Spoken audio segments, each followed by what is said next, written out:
Paz y bien, niños, ¿cómo están? Somos bendecidos y protegidos por el Señor.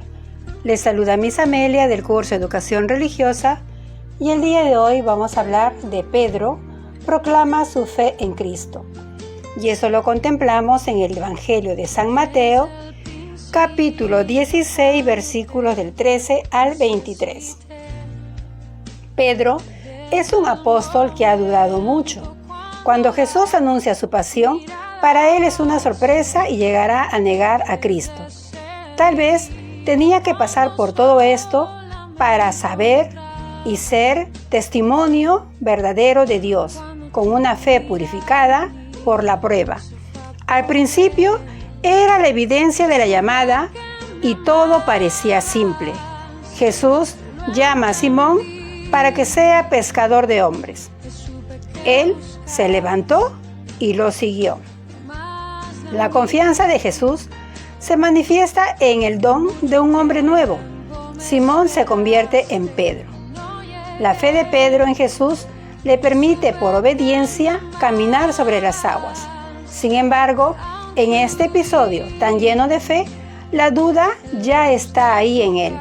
Mientras caminaba sobre las olas, Pedro tiene miedo del viento, empieza a hundirse y pide ayuda al Señor, que lo agarra y le dice: hombre de poca fe, ¿por qué has dudado? Y esto lo podemos contemplar en el Evangelio de San Mateo, capítulo 14, versículos 22 al 33.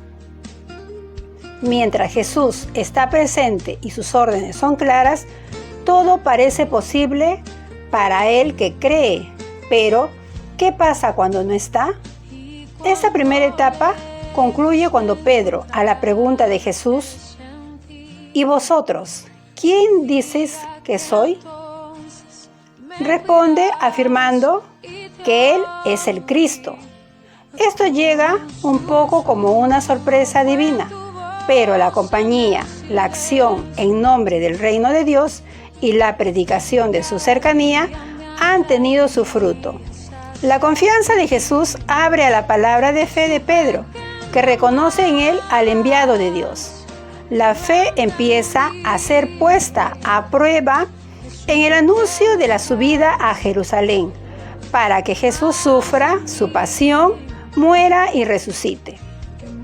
Cuando Pedro afirmaba que creía y que sabía que Jesús era el Mesías, el Hijo de Dios, ¿qué había detrás de estas palabras?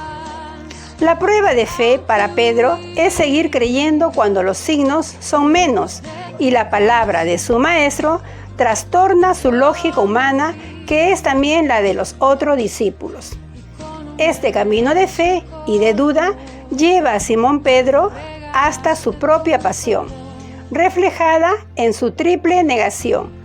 Mientras Jesús es entregado a las autoridades religiosas de Judea, Pedro deja de ser el apoyo, porque toda su confianza ha desaparecido.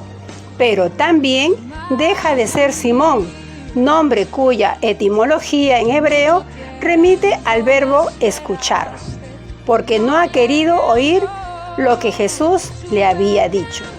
Lo único que puede hacer es irse entre lágrimas amargas, aparentemente derrotado.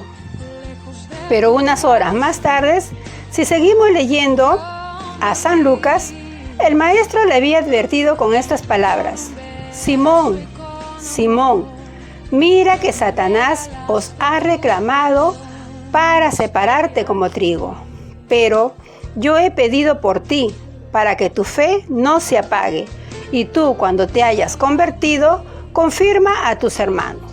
Y esto lo podemos contemplar en el Evangelio de San Lucas, capítulo 22, versículos 31 al 32. Las negaciones de Pedro podrían haber significado la ruptura definitiva con aquel que le había llamado a seguirle.